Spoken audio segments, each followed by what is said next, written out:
Hey, what's up guys? Into the Birding Abyss here, back with another video. So guys, for today's video, I'm just going to follow up on my, updating my deck profiles for this, basically the decks I've been using for the September 2020 format. I know this, like I said, the balance is not out yet, and I know this is really close to when we're expecting the balance to be out, so if you're watching this like maybe a week or two from now, then there might already be a ban list, and this deck will probably change, and I'll definitely update the profiles after the ban list.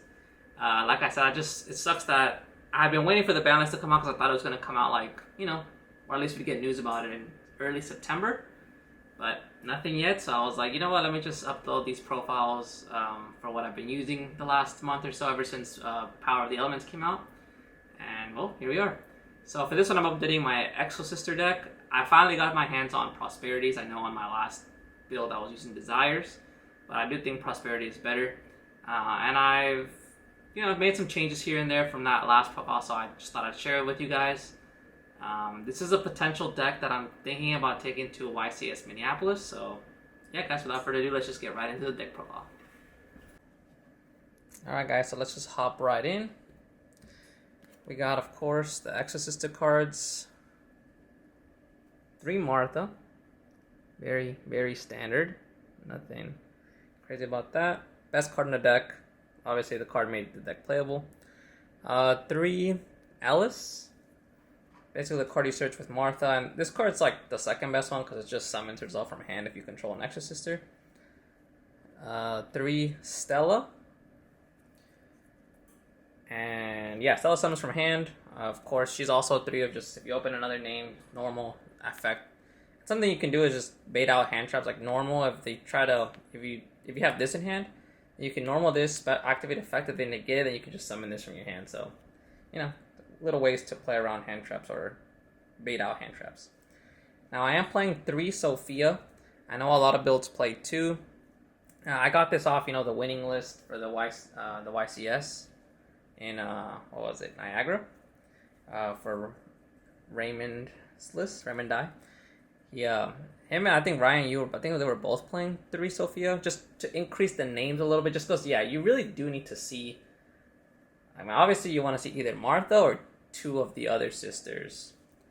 But yeah, so these are the main ones. Of course, Sophia, letting you draw a card is pretty good. It just sucks that she doesn't really provide any extension in the sense of, adding another body on board.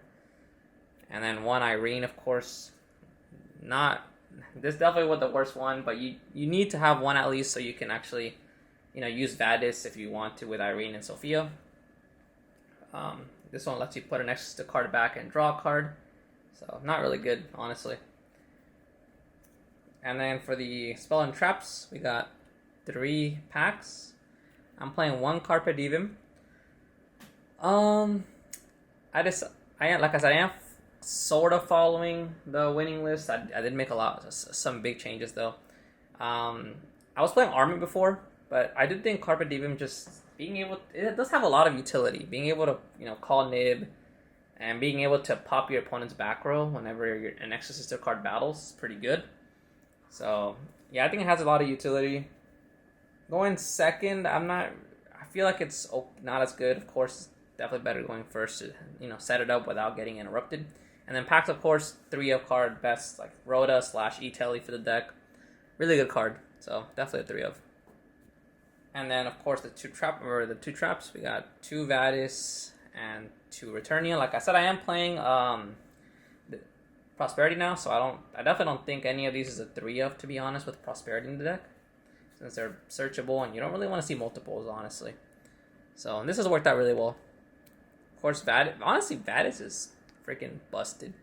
Being able to bring out 2 and then, you can chain it to one of your opponent's, cards that moves a card from the graveyard, so then your 2 Exosisters will trigger. And then Returning, of course, is more interruption and can potentially be another XE summon. So that's basically it for the Exosister cards. Now going into the hand traps, we got 3 Shifter, of course, best hand trap in the game. 3 Ash, and 3 Imperm. I wanted to play hand traps that you can use under Shifter, so these are obviously, and Imperm is actually really good. Ash is okay, but still pretty decent. So Shifter's amazing. Imperm is really good and can be used under Shifter, and same with Ash. Just Ash is not as great, but it's still good. So the 9 hand traps there. And then for the... I am playing a couple of going second, or a few more going second cards, just the 3 Dark Ruler. Since this deck doesn't play through interruptions that well, sometimes you want to, if you don't open up one of your hand traps like Shifter, this is a good alternative if you open this instead. Negate your opponent's entire board. But yeah, pretty good. I think it's pretty standard too. Then with the consistency card, of course, we're playing 3 Pot of Prosperity. Just you really want to see Martha in your opening hand, so Prosperity helps to do that. And then we got the 1 Called By, of course. Called By is Called By. Really good. And last but not least, playing 3 Goes in Match. I forgot if I had this in my last list or not, but for a while I was playing it, then I took it out, and then I brought it back in. I wasn't sure whether to put this or DD Crow. Those are my 2 options, honestly. I ended up going with Goes in Match just because DD Crow, it's like, you're already playing Shifter, so you can't DD Crow under Shifter, so if you have both in hand, then you kind of have a dead card. So yeah, that's why I was like, you know what, Goes in Match is also, it's not as great into tier limits, but it's pretty decent into Sprite, so. And I feel like obviously this deck has a harder Sprite matchup. Tier limits is, the engine itself is pretty already a counter to tier limits, so I definitely wanted to find ways to put in put cards in my deck that will help against my weaker matchups. And Goes in is, obviously it's going better going first, but even going second, it can be pretty decent in some scenarios. So yeah, and this deck has no problems playing under Goes in Match. I'm going into the extra deck. Of course, the Exosister cards, we got 2 Magnifica, 2 Mikalis,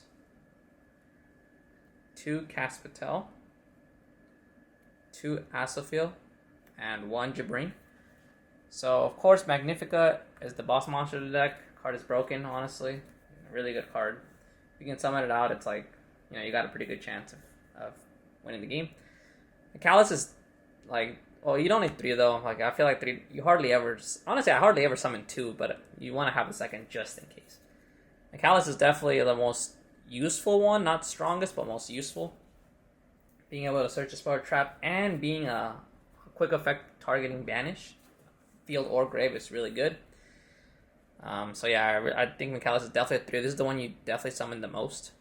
So, for sure. Then we got 2 Caspitel. Caspitel is also this, like, of the weaker ones, she's definitely the second best, searching a monster.